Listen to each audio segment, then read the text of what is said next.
Attention, fans of Unfinished Business Television. We're thrilled to announce our proud partnership with Super 7, the ultimate destination for collectors and pop culture enthusiasts alike. When you shop at Super 7, you're not just getting amazing collectibles, you're supporting us.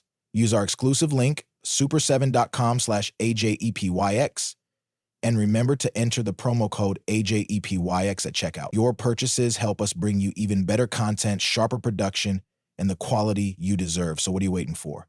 Visit super74.com/AJEPYX today. Use promo code AJEPYX, and let's keep the good times rolling here at Unfinished Business Television.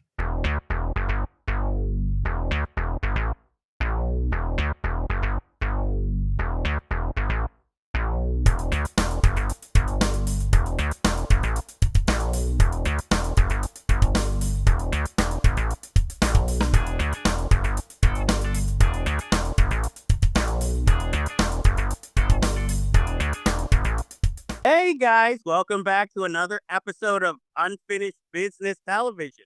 I am your host, Jeff Galashaw, Unfinished B2 on social media. And with me, as always, is my co-host, Andre Joseph of AJ Epics Productions.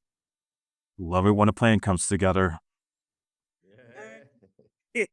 And you might notice we have a guest. And as always, before we speak to our guest, let me do my intro. Our guest is an actor and artist who has worked nonstop over the years, beginning in the 1980s and still working. He first gained fame as a cast member on the iconic television show The A-Team as Frankie Santana, Disband Man.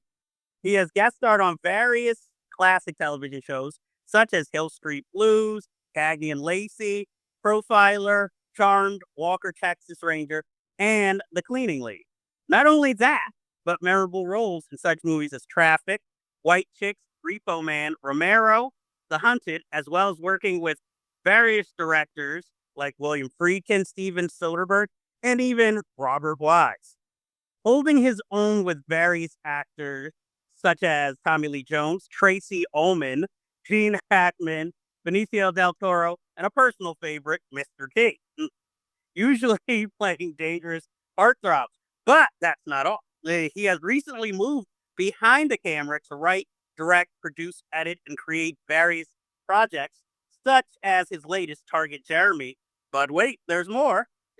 He grew up in Manhattan, so a hometown boy and fellow New Yorker. We are honored to have Mr. Eddie Velez with us today. Thank you. Thank you for having me. Yeah, Pleasure being here with you. it's an honor, sir. Yes, Eddie, thank you so much for coming on. We've been big fans going back to the A-Team, but also just your amazing body of work.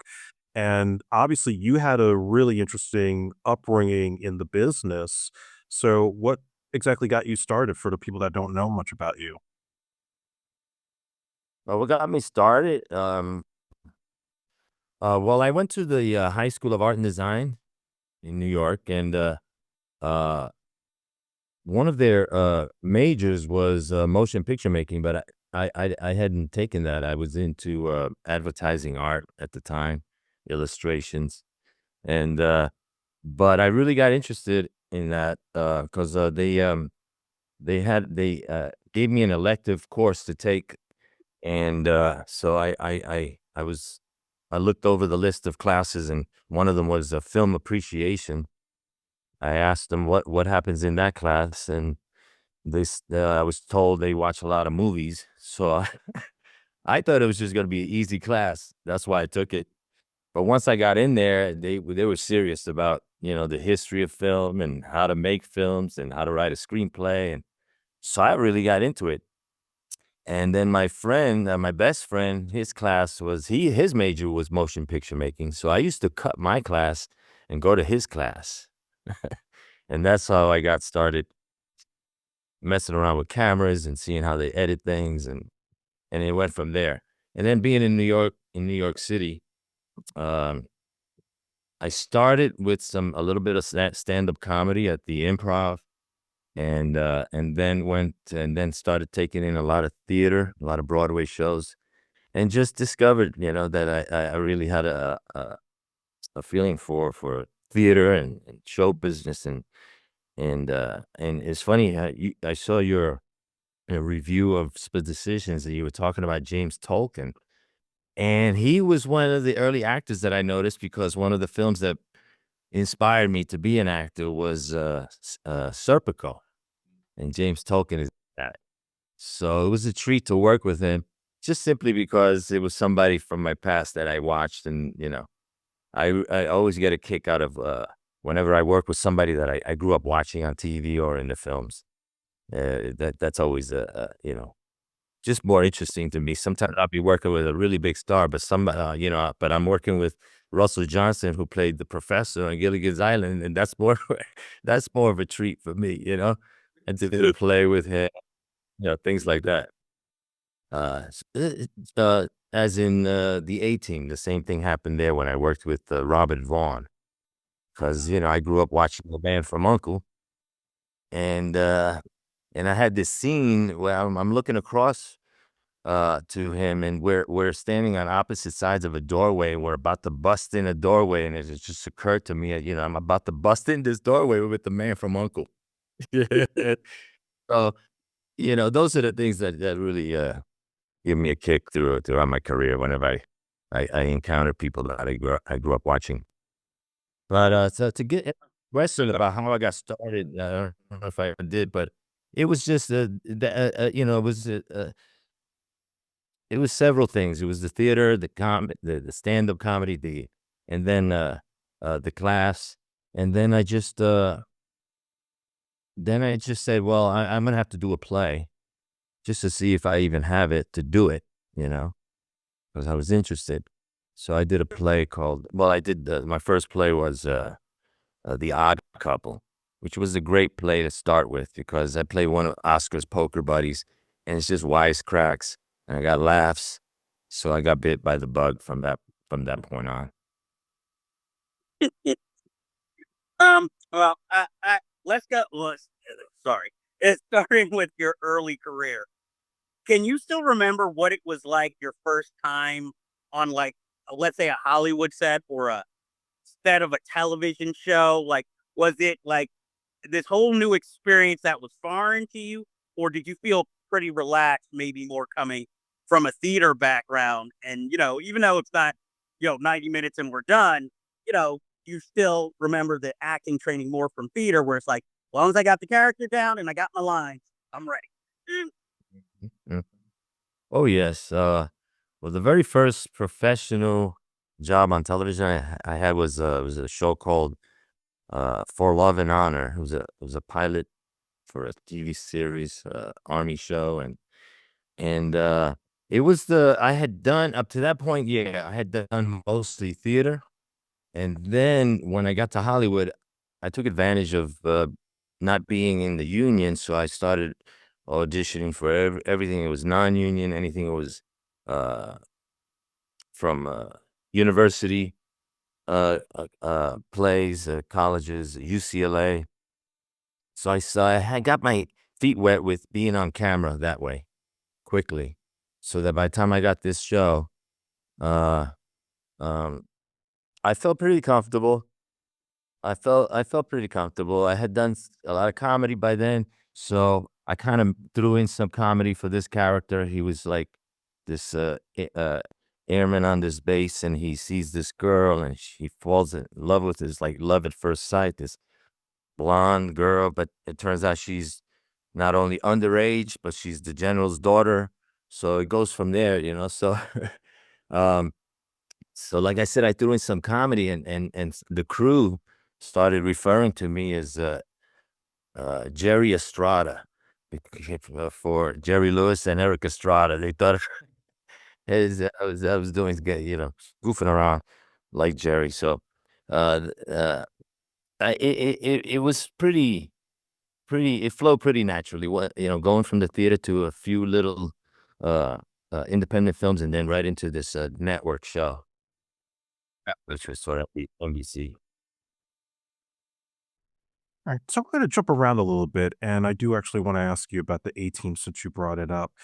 Now, I know it was the very last season of the show, and just from my own experience. Like, I remember as a kid when it was on, I didn't really watch the whole series till the reruns were airing on FX in the 90s. So that's when I got to watch it from beginning to end and got to that whole last season where it was like, oh my God, now they got captured by the government. They have to work for them. And your character comes into it being the special effects demolition expert. Did you have to audition for Frankie Santana, and was there pressure to come onto a show that was pretty much at that point a well-oiled machine with George Papard and Mr. T and Company? Yes. Well, I was doing a movie of the week for NBC called Cat Squad. It was directed by William Friedkin. Played basically it was like Carlos the Jackal, that kind of a guy, and so what I heard was that NBC, they were looking at the footage that was coming in, and somehow the producers with the A team saw it, and they had this new character they were going to introduce. And so, in fact, the character was supposed to be Hawaiian, I think, at first, but they saw some of my footage and thought that I'd be good for the part. So they told me. I came in, and I did have to audition. I did have to go through the process, get past the network where you get tested at the network, and I got past that. Then, as far as coming on a show that was established and everything, I did, wonder, because I was coming off this William Friedkin movie, and I thought, well, I don't know, should I go back to, kind of a sitcom-y show? It was, had a, but then I thought, a lot of young people like this show, and what's wrong with that? That later on, a lot of young people will just like Andre, will appreciate the show. So I said, yeah, let's go for it. Let's have fun. And then, as far as getting on this show, I remember the first person I met was George Papard. I met him in wardrobe, and he was very kind right away. He literally like took me under his wing and was welcoming me to the show, and it was great. Uh, then, then I found out that he and Mr. T weren't getting along up to that point, for various reasons. I kind of gathered why myself. I kind of figured out that it must be because Mr. T, George Papard was really the lead, but Mr. T was really the star. And then you have George Papard, who's this old, veteran actor, and Mr. T was more of a personality. And what I saw on the set, the clash, was that Mr. T he was hilarious. I always sat next to him, and he just made me laugh all day long, because I think basically he's a comedian. He's just going for laughs. He seems kind of mean and rough sometimes, but he's just going for a laugh. And but he cursed a lot on the set. Like every other word was, motherfucker this motherfucking director. And so it was loud too. So I'm sure that, Papard wasn't used to having an actor on set doing that. And what I heard was that he tried to get the producers to muzzle him. But that, Mr. T, when you try to do something like that, he does the opposite. So he just got even louder and crazy. And so they just didn't get along. And they weren't even talking, is what I heard. So, but I showed up on the set, and the director immediately brought me over I met Mr. T on the set right before a shot. And he brought me over. He says, Mr. T, this is Eddie Velez. Eddie Velez, Mr. T, Mr. T. He looks at me and he goes, you Puerto Rican? I say, yes. He goes, then stick with me, because white men speak with forked tongue. And he shouted that loud. I was like, immediately, oh, okay. I see what's going. He didn't give a shit about it. It was so funny. So anyway, it just went on from there. I always drawn to the class clown in school. I was never the class clown. I was drawn to the funny person. I loved to laugh, and that's what Mr. T was. I just sat next to him all day long, laughing. Was there any hazing? I guess being the new guy. Was there what? Any hazing in particular, being the new guy? by the cast or crew? Uh, no hazing, although I did, you know, the guys who played Face Man and Murdoch, they were not too happy with the changes to the show. Yes. They weren't happy with that. And they would talk about it. Whenever they were together, they were like to, you know, they like to complain a lot.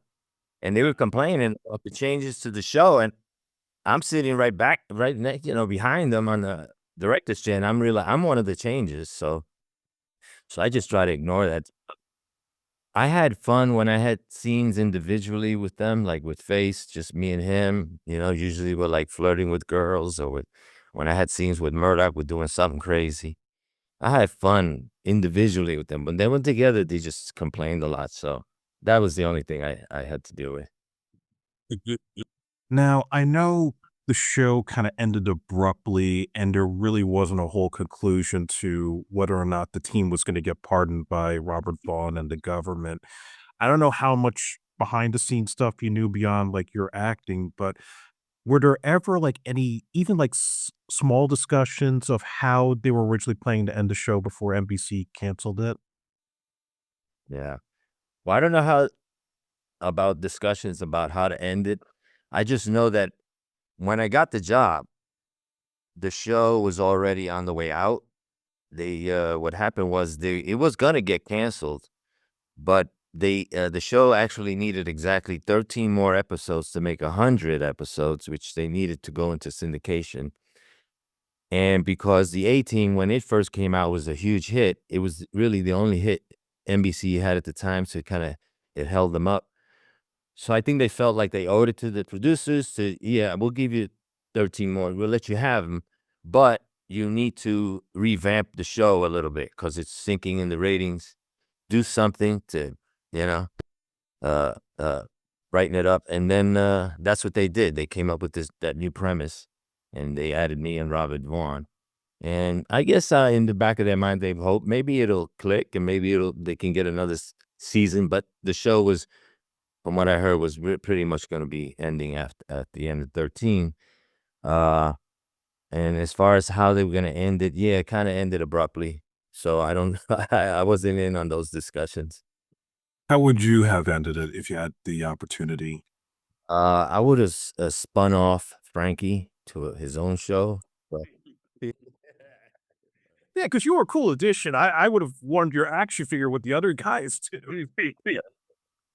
yeah, no, it was a blast, to tell you the truth. You know, running around. I played the character as if he was happy to be running around with the A-Team. So every day I showed up in a good mood to do whatever it was to, blow things up.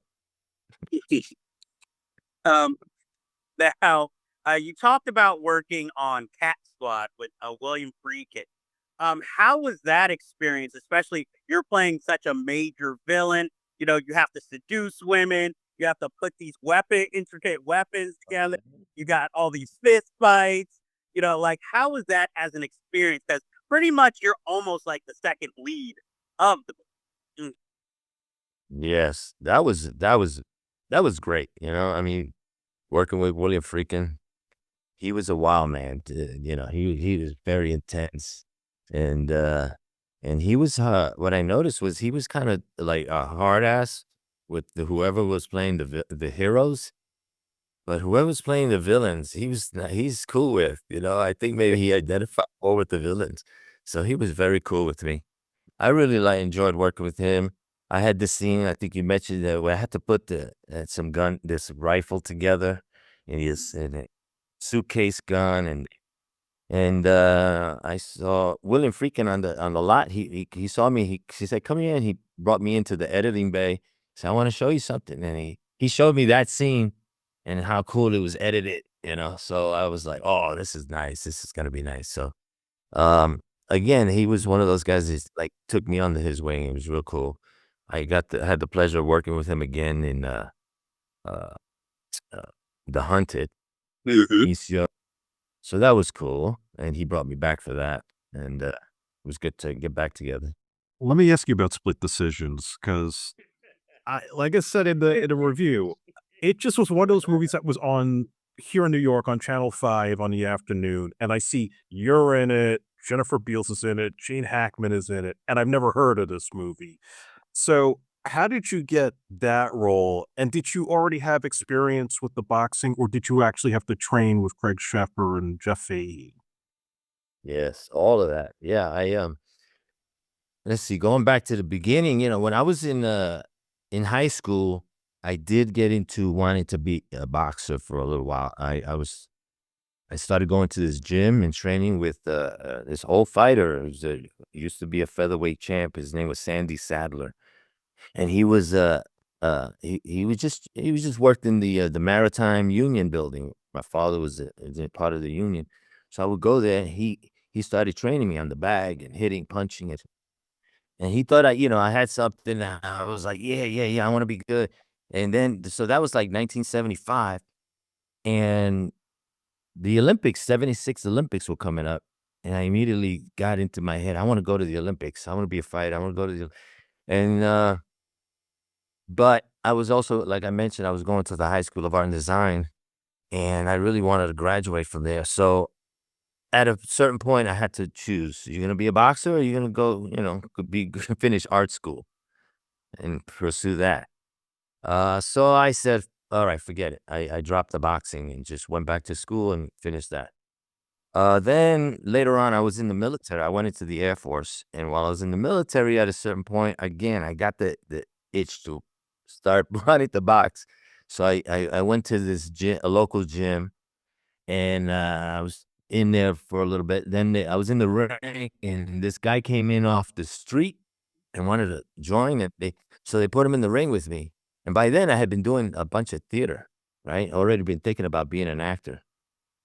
And then this guy, they put him in with me, and basically what happened was I realized he hit me square in the nose.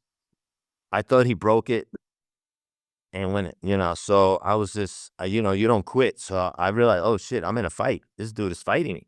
So I was just covering up, and it was a real fight. It was over with.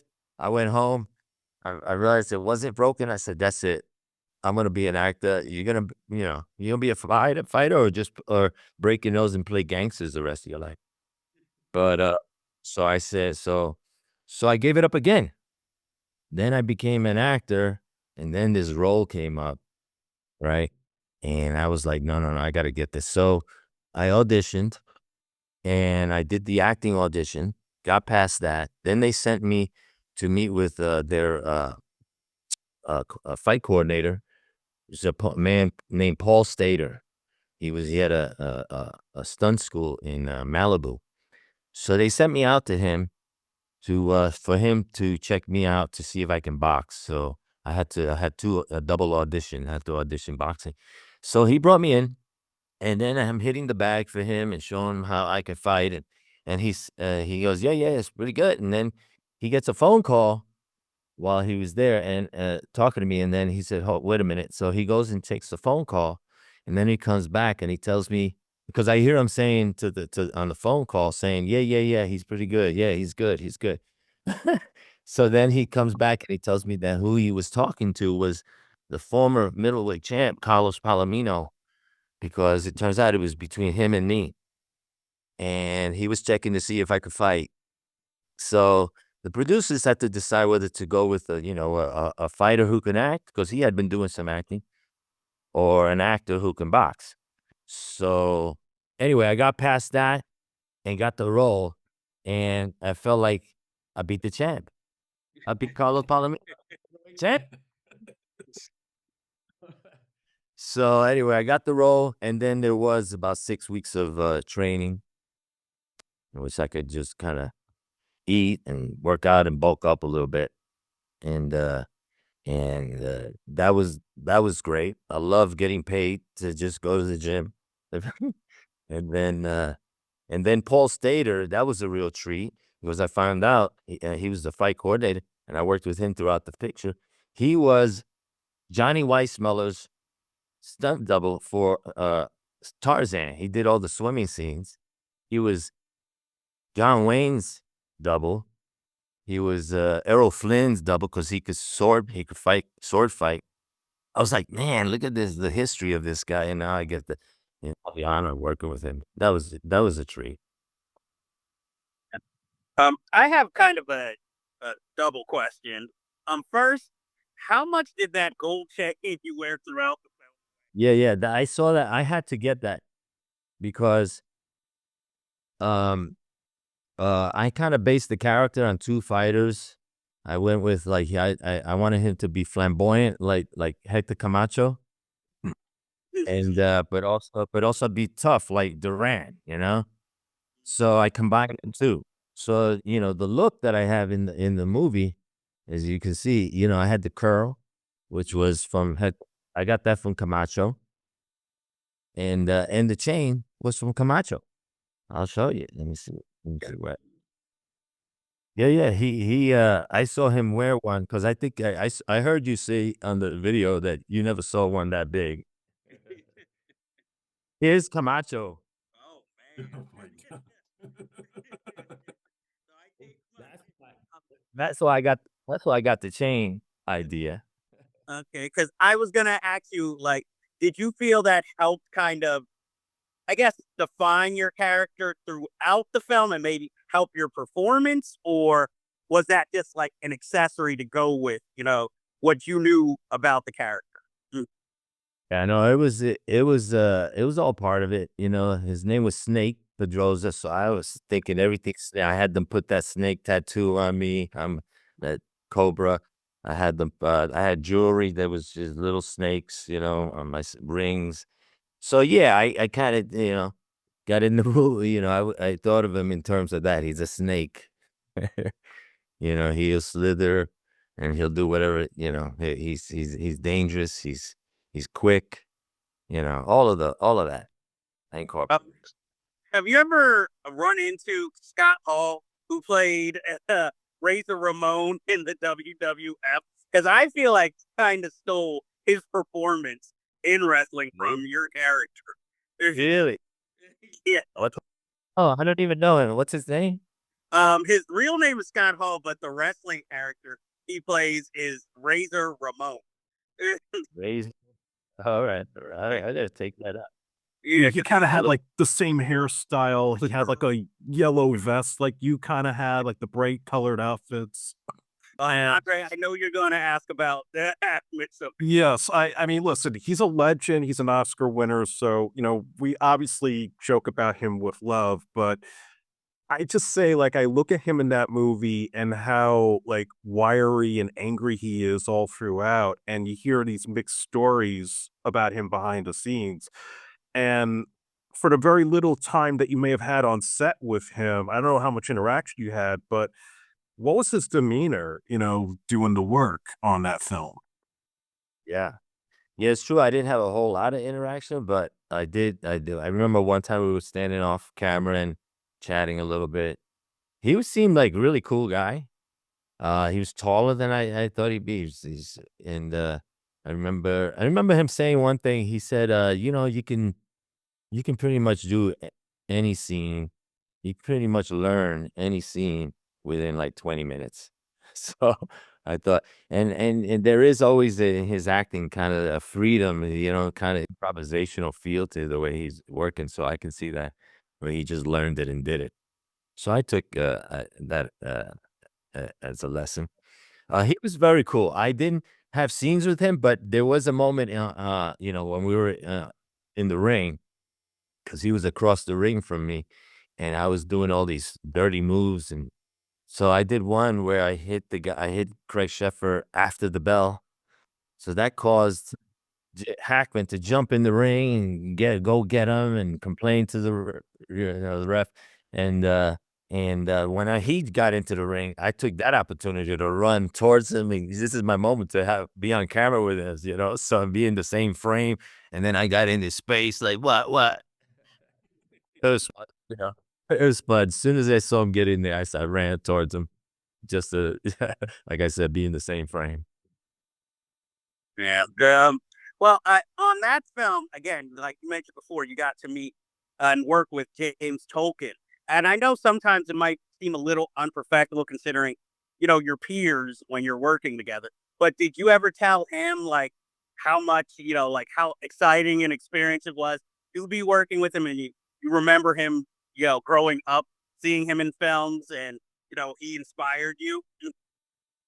And I wish I had done that. I did not, but only because I didn't realize that he was the James Tolkien from Serpico until later. After I watched Serpico again, I said, "Oh no, that he was in Serpico too." So I didn't know it at the time. At the time there was no Googling, there was no IMDb, So I wish I had Googled them and realized it while I was working with him. But no, I didn't know at the time.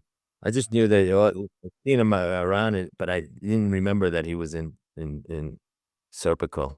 Now, in spoilers for Split Decisions, but there's a scene where you pretty much kill Jeff Fahey by throwing him off a building. Now, you also do the same thing in Rooftop, and I was just wondering, Oh man. was that just like a coincidence, or why do all your characters seem to throw people off of buildings? Don't People don't yeah, don't act with me near a window because get in my light, blow your light. Yeah. Anyway, but it was uh it was great because up to that point, up to the point of getting that role, I had been doing a lot of, nice guy roles, soldiers and cops and people, on the good side of the law and the right side of the law. Just a lot of um tennis pro and, no bad guys. And I was like, I want to play a bad guy because my second play, let me see, the second play I ever did was Dracula. So I had a feel for how to play villains. So anyway, I wanted to play a bad guy so bad, and then I get this audition, and I went in there. I'm gonna be mean. I'm not gonna, um, because early on in my career, I would hear, oh, he's too good looking to play the bad guy, or he's not rough looking enough, or. So I didn't want to hear any of that. I just wanted to go and get the part. So I went in and I thought I did well, and then I got the part. So then after that, yeah, then I got rooftops, and then I find myself throwing someone else out of a window. Hey. And then I did right after that I did Romero, another villain. So it was just three villains in a row. And it was interesting how to, gauge how to play them differently. But it did occur to me that I was getting worse and worse. I threw Chris Sheffer out of the window. Then I throw a little kid out of, and he, then I kill a priest. So I was just getting worse and worse. So, but And I gotta lie, throwing the kid out the window at rooftops was probably my most favorite moment. man, yeah, yeah. But I had a lot of fun during that stretch of playing the bad guys. And speaking of rooftops too, you got to work with Robert Wise, who had done West Side Story, and he was a legend by that point. So, was that like kind of a surreal experience for you to work with such an iconic director? It was a trip. I mean, I might have been his last film. And I knew he had done West Side Story, and we were shooting in the Lower East Side, so we were calling our film East Side Story, just fun. But that was a real trippy experience because as a kid, growing up in Manhattan, how we're always up on the roof, right? The rooftop we called it Tar Beach. That's where we always hung out in the summer. And, uh, and I remember there was a moment when I was a kid, maybe about 9 or 10 years old, walking on the roof, and I got this feeling that I was being filmed. Just a feeling. I don't know how, why. I thought, oh, I'm being filmed as in real time, my life. And so I would walk across the roof like real cool, thinking there's a camera on me. And and then years later, I get this movie Rooftops, and I'm being filmed walking across the rooftop real cool. I'm like, what the hell? What was that about? You know, was that some kind of weird premonition? I've never had that, but it happened. So, uh, now another thing I would watch Robert Wise because he edited Citizen Kane, and he started out as an editor. And so he would sit there and I could see him editing the film. He would be lost in thought. And he told me how, because we would shoot a scene where I would enter the building, and then we go up the stairs and have to go to another building to shoot that. Then we come out on the roof, we have to go to another building to shoot that. So he was editing all this in his head, and I just watched him. It was amazing. And it just felt, privileged to sit there and just watch him as he put this film together. So I learned a lot just by sitting there and watching him direct. So, okay, you do the A-Team, you got fight scenes, you got explosions, and obviously that stuff is dangerous, but you're having to do fight scenes on rooftops, and how are the safety precautions on that, especially in New York City? Because nothing looked like it was on a soundstage. No. Yeah, we were up there for real. And I actually did get hurt on one thing. I had to jump from one roof to another, which is something I did all my life growing up. That was easy. But they put two mats down for me to land on. If it was just the the asphalt or whatever it is, I could have been fine. But they put these mats, but there was two of them, and I didn't know. I thought it was one mat, and my foot went in between the mats when I landed. So I twisted my ankle. And, so I couldn't shoot for about 2 weeks because my ankle, I had to put in, like, a soft cast for a while, um, but there is a shot, my first shot where it's like, I'm talking to the girl, like, I guess she was my sister? Oh, yeah, Troy Bear was stunning. Yeah, right there. Yeah, yeah. So I'm talking to her and threatening her about, hanging out with this guy, and then I walk away down the hallway, and you just see me limping away. I was trying to walk this, I tried not to limp, but just couldn't do it. You could see the limp because I still hadn't fully recovered. But, I always loved all the action stuff. I've tried to do it myself. It wasn't until I learned that, that you have stunt guys sitting there and they don't get paid if they don't get to do the bit. So, I learned to just let them do their job. Well, filming rooftops in New York City, when you came into town, did you feel like you were a hometown hero, coming back filming in New York, seeing family and friends? Exactly. That was wonderful because my father was in New York, because I had been living in LA by then, but I came back to New York to do it so my father he could come on the set, and I had family on the set. I mean, even my daughter was about, let me see, 80. She's about 10 years old. So, she was on the set, and Robert Wise actually let her be in a shot. She's in a scene, it's just, Troy Bayer sitting on a stoop talking to a little girl, and then she gets up and does her thing, but that little girl was my daughter. She's in the scene in the shot. Okay. Nice.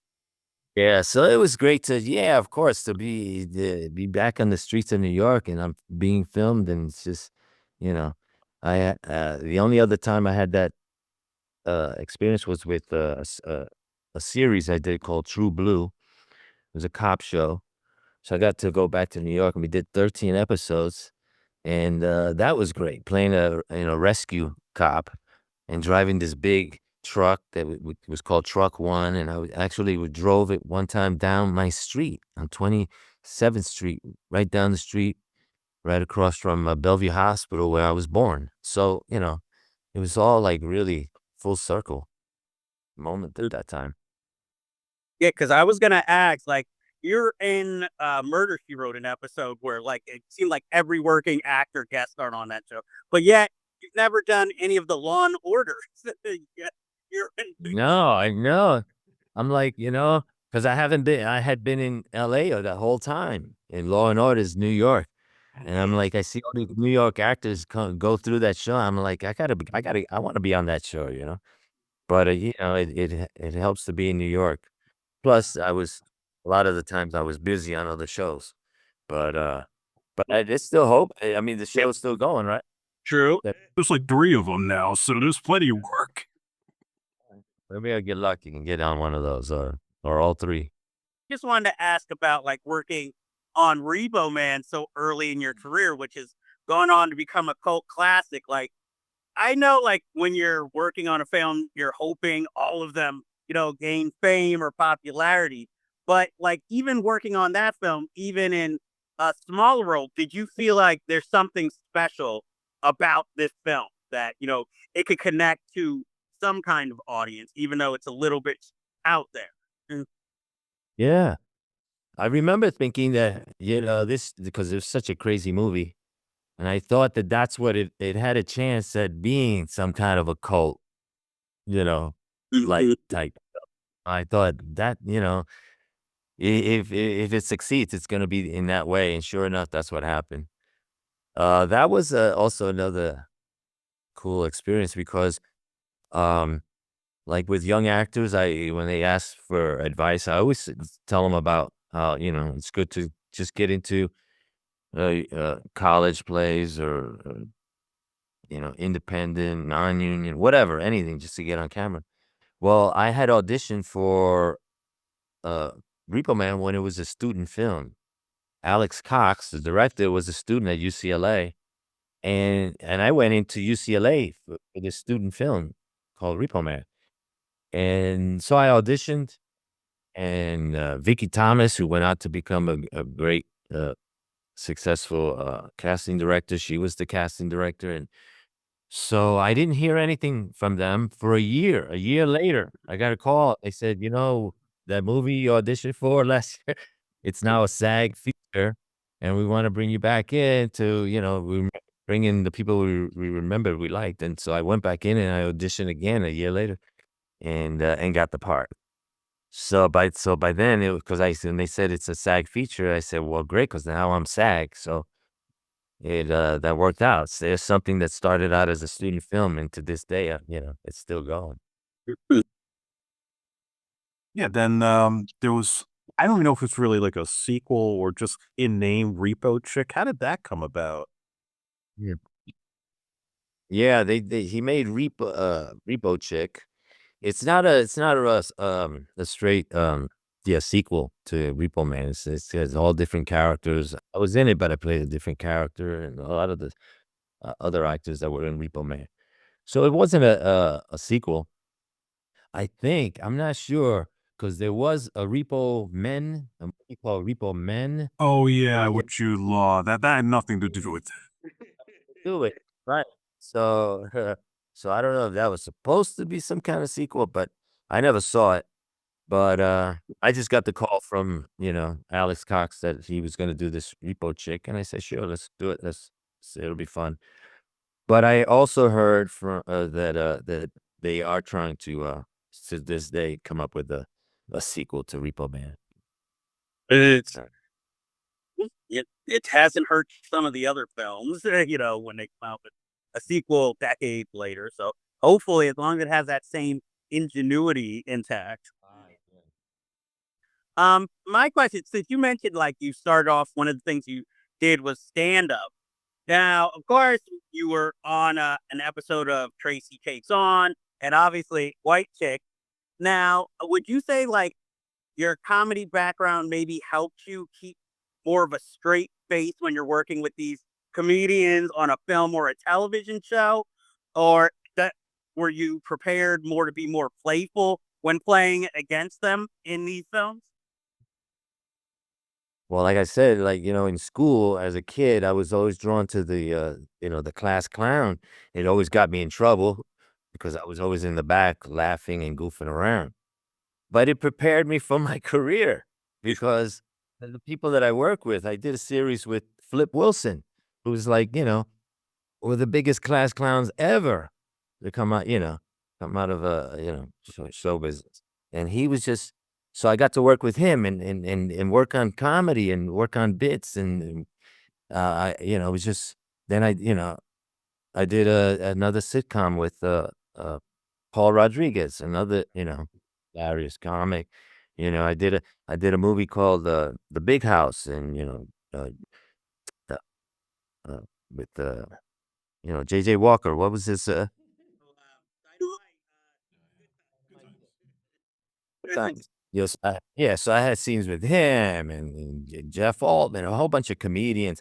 I was oh so the comedy experience I had early on, even though it was a little bit of stand-up, I got into that because I knew that I had some timing, so it transferred to acting just beautifully. I was able to, incorporate into sitcoms and even dramatic roles where I'm always looking for some kind of humor in the scene, no matter how serious it is.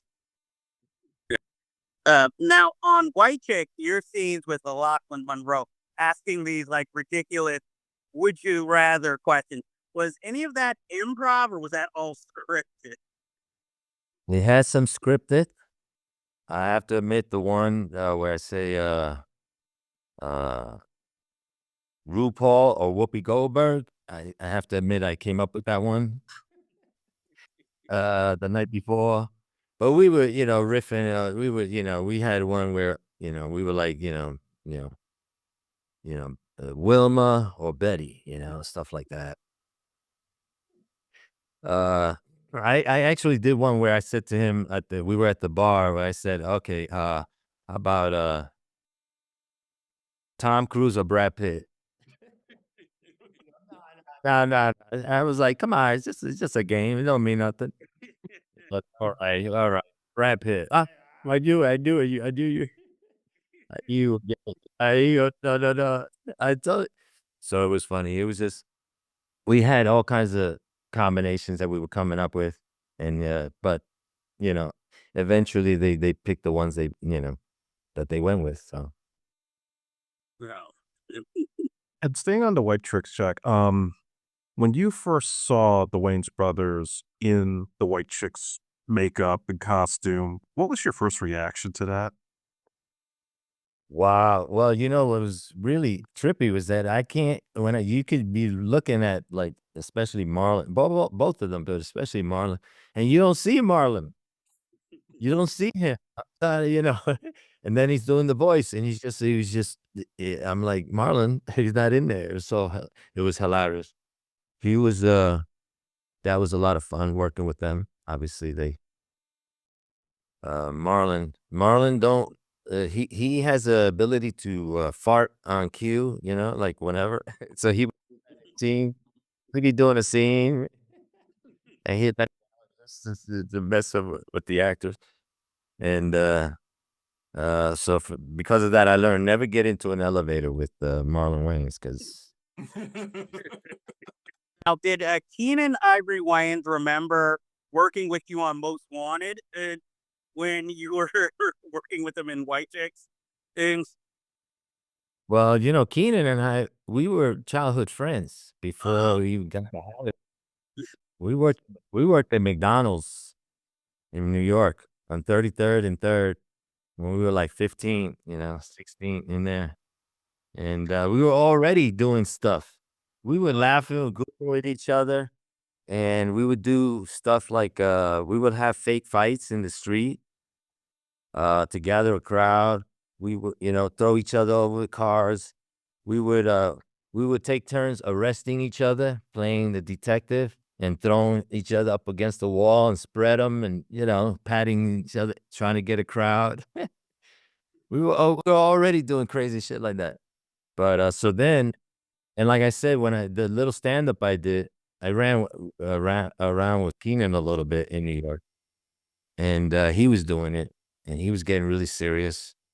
But that's about the time I had to get out of New York. I went into the military and then and did that. But for the next 4 years that I was in the military, I did the theater and was still, we stayed in touch so that he went to Hollywood and got started going. And so I told him when I get out of the Air Force, I'm going straight to Hollywood. He said, "All right, well, let me know." And so he was my first roommate when I got there, and so that was great. That worked out great. And just and then we both got cast. My first job, I mentioned For Love and Honor, which at the time was called the pilot was called The Whole Nine Yards. But we both got cast on that same show, on that same pilot. And then, yeah, and we were both playing. We were roommates. It was an army show. We were playing bunkmates in the army show, and we were roommates in real life. Yeah, see, didn't even know that. So, Yeah. So he did know. In fact, but he didn't know when I showed up on the set of that show. What was the other movie we did? Most wanted. Yeah. I showed up on that set and he didn't know that I had gotten that role. So that was a surprise that we working together on that. Now, I want to circle back to when you did Romero because it's my understanding you're the first actor we've talked to who worked with Raul Julia. And being that he's a legend and one of my personal favorites, what was that experience like working with him? That was great also. I mean, in that case, it was working with a relative, because we both, he would speak sometimes in a little bit of Spanish, some English, Spanglish. We would, so but he was, from from an earlier generation. I grew up watching him too, not on TV, but I became aware of him having done the Three Penny Opera on Broadway. Eventually, the Three Penny Opera was a play I eventually did myself. But I knew how great an actor he was, and then I had this scene where I had to confront him, get in his face, and he loved it. He encouraged me. He said, "Yeah, just come back to me really hard." He loved it. Uh, yeah, so it was just great, going toe to toe with him. And then hanging out with him after, because we were shooting in Mexico and they had these walled haciendas, and we were living in one of them. They had tennis courts, and I was on my high school tennis team. So I knew how to play. So we would play in between, when we're not working. I got to just hang out with him, play tennis. That was great. So, another thing, this is probably more like a career related question, but you've played a lot of law enforcement characters, you've played a lot of villains. And when you're searching for a part, what do you try to find that attracts you to want to go after that role? Mhm. Yeah. Yeah, and you're right. I've done a lot of cops and robbers. It's like I'm usually either, arresting someone or getting arrested. So um, I've had a good career doing, that way. It was just fun going back and forth, playing good guys, bad guys, dramas, comedies. Um, it's just been great. The variety of roles. I usually, especially when I was starting up, I didn't want to go in for roles with that just because they would send me in for roles, like TJ Hooker chases a guy down and then gets the straight dope and it's like, tell me, I was like, I don't want to play the guy who's just, squealing on people and crying, and and always getting hurt, I don't want to play that guy. So I wound up playing a lot of the cops. And whenever I finally got those bad guys, like, like you saw, they were substantial. They weren't just the guy who gets chased down by TJ Hooker. I always turned those roles down. I remember there was a movie that Sean Penn did. What was that? Colors? Oh, yeah, colors. Colors. Yeah. Yeah, they sent me up for all those guys that he got to beat up. That I don't want to get beat up by Sean Penn. I was like, no, that's stuff like that. I mean, there was I remember a movie that Denzel. Now, who doesn't want to be in a movie with Denzel? I did. I wanted to be, but then they sent me for this role, where he's got this guy strapped to a car. What was that movie that he did with? Oh, Man on Fire. Fire. Yeah. Yeah. It was a great movie. I wish I could have been in it, but the role was the guy is strapped to a car Yeah. and he's interrogating him and he's got a bomb up his ass. I'm like, I don't want to have to try to figure out how to play a guy with a bomb up his ass. You're too cool for that, honestly. It comes down to the details as to why you pick a role sometimes. Just so I'm like, nah, I'll pass. But maybe I'll get to. I I I played basketball with Denzel in a showbiz league for a little while, but I haven't got to act with him. So there's still time for that. Hopefully. He hasn't retired yet. So. Well, he retires. Yeah, I mean, isn't he like close to retired? Didn't he say something like that? So I hope not. That's what they all say. Exactly. You still have the Equalizer sequel. Just be like, I just don't want to be a guy with a bomb up his butt. Yep. Oh no. Oh, well, speaking, well, not of bombs up butts, but I've also noticed all the roles you play. I was just wondering if this is a coincidence. You're always very well dressed, your characters. Is that a choice or is that a coincidence? I think it's coincidence. Although early on, it was funny because like, I do these network shows. I did one. It was based on it was called Behringer's. It was a department store, and I was a fashion designer. So for a while there, I was after every role, I would because all the clothes were fitted nicely. I would try to get them after the show. I said, "Can I have this?" Or or even buy it. Or so I would walk away with a lot of clothes from some of these roles, and I used to joke that I pick my roles based on the wardrobe that I'm gonna have to wear. So, but it's true. I did have a lot of well-dressed roles, especially early on. So it paid off because I wound up having a nice wardrobe that fit me well. Hey, what are the perks of the job? I have one other question about your television career because I was looking at your filmography, and one of the significant roles you had early on was the Stephen Bochco show Bay City Blues, which he did while he was still doing Hill Street, and that was like the baseball drama. I know it didn't last very long, but talk about working with Bochco and doing such a different kind of drama for that period. Right. Well, that was an interesting also thing. Um, and I learned a lesson because what happened was I was doing that show, that pilot, for Love and Honor. Right, it was my first job. I was like, the one thing I wanted, which was to get on a series. I got a pilot anyway, and then the pilot got picked up.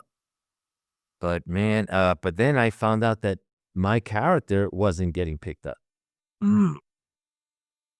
So, and I'm like, why? Why not? Why not? Why not? And then my agent and my manager, he checked, knew the casting director.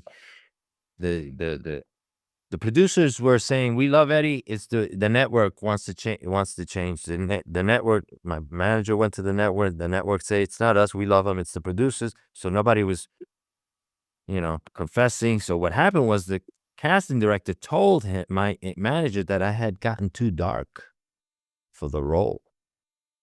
I'm like, what? And something I never considered. And what happened was we were doing a lot of marching scenes, and I was outside, and I never thought about hiding from the sun. I always love it.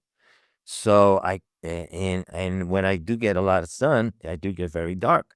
So I'm like, and then so what happened was that they didn't count on that. They wanted a um a Latino, or they wanted some kind of ethnic kid to be interested in the general's blonde underage daughter, but they didn't want a guy too dark. They didn't want to look interracial. I'm like, what? It's something that I never even considered. This is 1982, 83. I never even thought of it.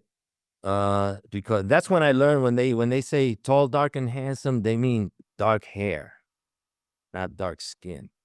I'm like, holy shit.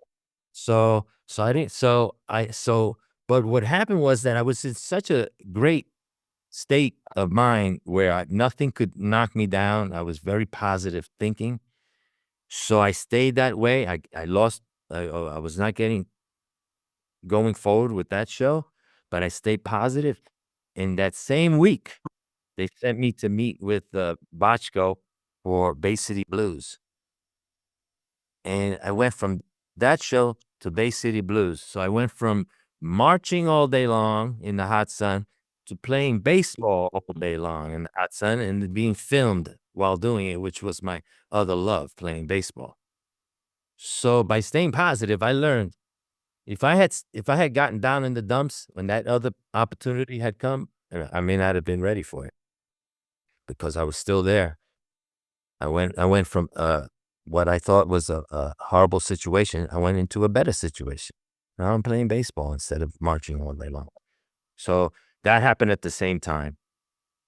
It was just one of the best jobs to have, you know, when you just, you know, you're filming, stepping into the batter's box, hit the ball, and then and they film it, and then you get paid for that. So that was like one of my best jobs. Yeah, And that show, like another lesson I learned on that show was that, you know, don't think that just because you get picked up that the show's gonna go. Because what happened was Bay City Blues got picked up by the network without a pilot. It was not even a script. It was just Bochco, because they loved him so much because of Hill Street Blues. They told him, they asked him, what, you know, what other ideas do you have? And he said, I have this idea for a show about a minor league baseball team, and you know, the wives and the girlfriends and the players, and on and on. And they said, great, you got 13 shows, 13 episodes on air, just on the pitch.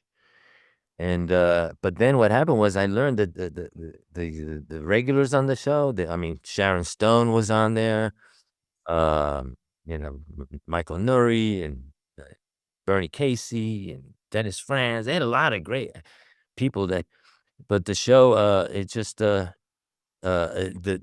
actors were buying houses, and then the show, it had been picked up for 13, and we were in the middle of shooting the 4th episode while it was already airing. No, we were shooting, oh, I take that back. We were shooting the 8th episode. The 4th one had aired. The ratings were so low, they pulled the plug. They never shot the 13. They pulled the plug after 8 episodes. And I saw all these people who had just bought houses getting all nervous now. So I learned, you know, don't count on the show being, you know, that it's gonna run until you know it's running, until you know it's a hit, you know. At least Sharon Stone fared better, you know, to the situation. Yeah, yeah, she did all right. She, she did all right for herself. just over the years, being an actor of color, did you find you had to work twice as hard to like get certain roles, or did you find maybe like as a person of color you can play multi-ethnic roles, and that helped you like get like a wide range of roles? Mm. Yeah, in theory, I mean, I did play a role. I mean, a kid who was supposed to be Greek in a movie called Summer Fantasy. We were lifeguards, and the character was supposed to be Greek.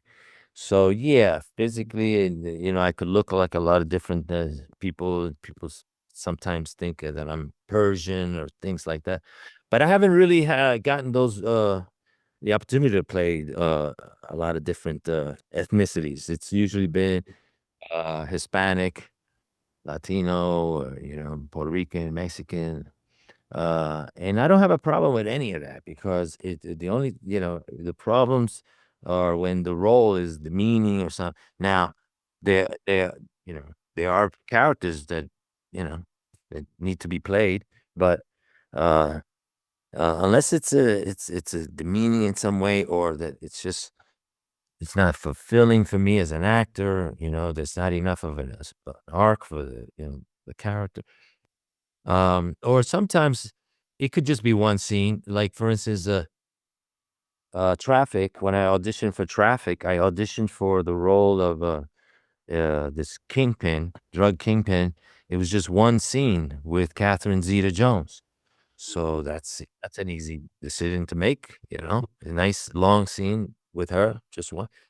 And but I didn't get that part. Brad Pitt, not Brad Pitt, who was the kid? What's his name, Brad? I forget. It'll come to me. Um, this other actor played that role, but Steven Soderbergh, instead, from after he saw my tape, offered me the role that I wound up playing, a DEA agent. So again, there I went in for a bad guy, and it was just one scene, but it was a good scene. And but then switched over to playing the good guys, and that was no problem. So I don't, as far as um, has it helped me? I think it has, because by the time I got to Hollywood, they were trying to put in right roles of his different ethnicities. They were trying to at the time in the early '80s. A lot of the television series had a huge cast, 10 people. So I was like, every year I'd be like, I'm gonna get one of those roles. I'm gonna get one. They had a lot of roles. I get one of them. And sure enough, every year for a while there, I was getting into a lot of ensembles. It's good. And, Yeah, so as we wrap up, any projects you have coming up, and talk about getting into directing as well. yeah. That's interesting because that's news to us. Yeah. Yeah, well, it's like I always, like a lot of actors, when I thought about, oh, I want to direct something. As I was coming up doing all these television shows and movies, and especially when I was doing series, I had this plan that, because I was working with some actors, some directors who had been actors, who were always also actors, and turned into directors, and so I was like, huh. And I figured out that if I can get on a series after this, second, third, fourth year, then I can have my agent say, I want to direct also. Maybe I can get direct that way, because a lot of actors were doing it that way. But I did seven in my first, I did 7 series and they all went one season. So I never got to that third season where I could say, I want to direct an episode. So that never happened.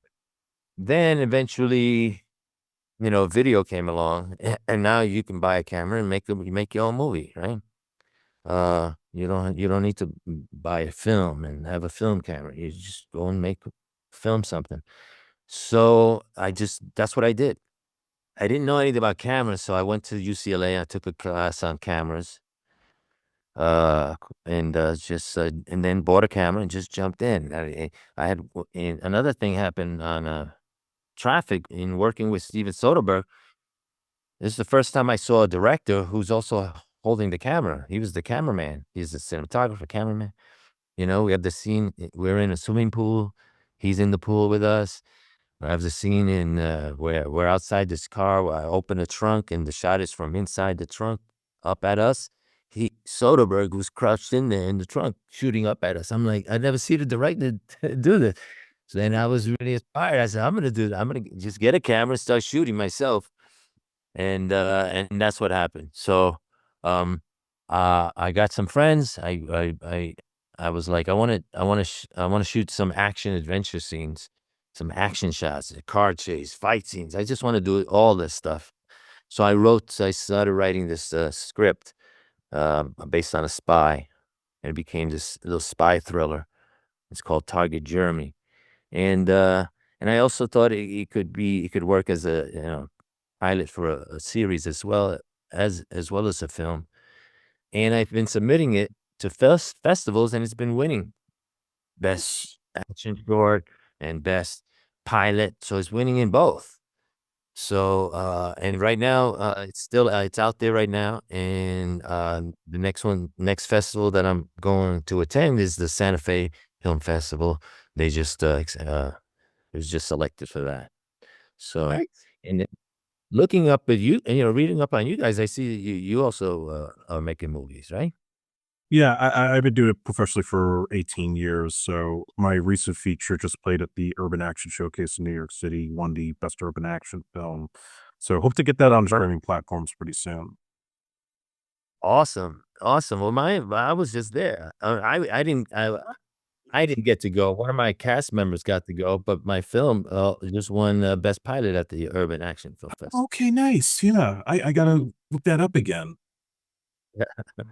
So that's good. Well, congratulations. Thank you. You too. Yeah, I'm just a And- practicing filmmaker right now. I haven't put anything out there yet. Oh, awesome. Well, keep practicing. That's it. I was trying to. Um, I guess. Well, for my last question, I'm just gonna ask. Is there any particular role you get most recognized for in person? Yeah. Well, lately it's been for white chicks. You know, it usually depends on what's out there at the time, but A team every now and then somebody will I'll say, yeah, I knew you. Let me see. But like I said, lately it's white chicks and traffic for a little bit. While that was out. Okay, Yeah. so nobody's been like pointing to you like, Nate. No, no, that didn't happen. But it's funny when people used to they ask me because I see people look at me and they can't figure out where they know me from. And they start thinking, did they go to school with me? Did they work with me? They know I'm familiar, and then they finally it come out that yeah, I'm an actor. And it's funny when they ask, oh, what have I seen you in? It's like how You virtually look the same as you did when you were on the A team. Because when I saw traffic in the you're like, "Oh, shit, that's the Dishman man." did you? Yeah. Yeah. Well, it's weird because see this hair, I don't know why it hasn't gotten gray yet. People think that I dye it, but I just don't. I just don't. So that I guess that helps the aging. Although I'm starting to get on the side, but I don't mind. I would like that salt and pepper look. It worked for George Clooney on ER. His career took off. It's just like it's a belt. Would you say that's kinda your advice for aspiring actors is just stay positive, especially, as the business is so treacherous for some, just to kinda, like, hang in there and the opportunities will come around? Yes, absolutely. That's the thing. It's just to hang in there. If you think you have what it takes, then hang in there because literally it could be the very next job. That changes things. I mean, look at the what's her face? G.I. Jane. What's her name?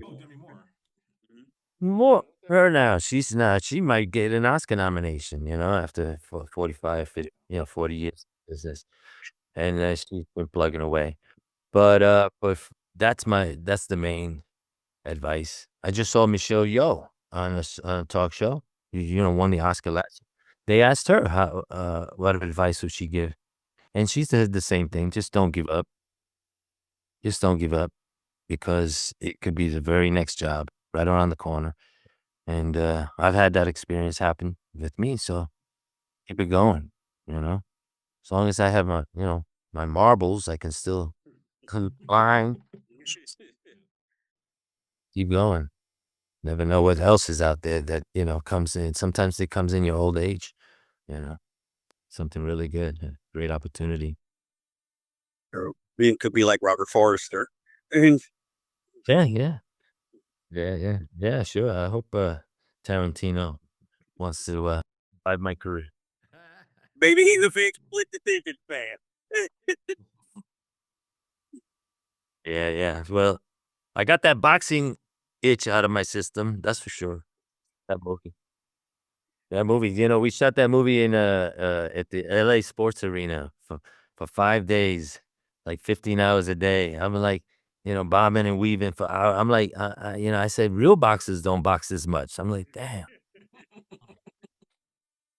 Like, can I get a break? Like, Yeah, yeah. But I like being in a business where they don't try to hit you. They purposely try to miss you. Although Stallone will sometimes take the real hits. Oh, is that what? Yeah. Yeah. Yeah. he would. Uh, but, Then- um, Andre, do you have any like final questions? Or Where can people look you up, find you? Do you have social media? Yeah, no. I have zero social media. I don't know. I haven't. I just simply I don't see how I would have the time. I play. I have scripts that I'm writing, and I just don't see how I have the time. I did put my I did put together a little website just for Target Jeremy. So if you punch in targetjeremy.com, it should take you to the site. You'll see what's happening with that film. I put in, I put all the laurels that it's won on there, just to put it all together in one thing. I don't have a page for myself, but just for the film. Okay, well, we'll definitely put it up this episode. And Cool. Mr. Eddie Velez, thank you for being a guest on our show.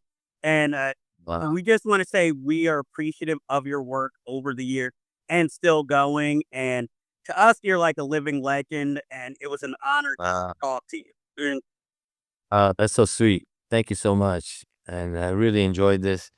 You guys asked really good questions. You really took me down memory lane. I really appreciate that. And I appreciate, that you appreciate my work. That's awesome. Thank you so much, man.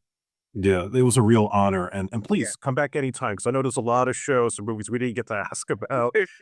Some stuff we can't find either, so whenever we come around, we have some questions for you. Yeah. Awesome, man. Anytime. Anytime. I really appreciate it. Thank you for calling.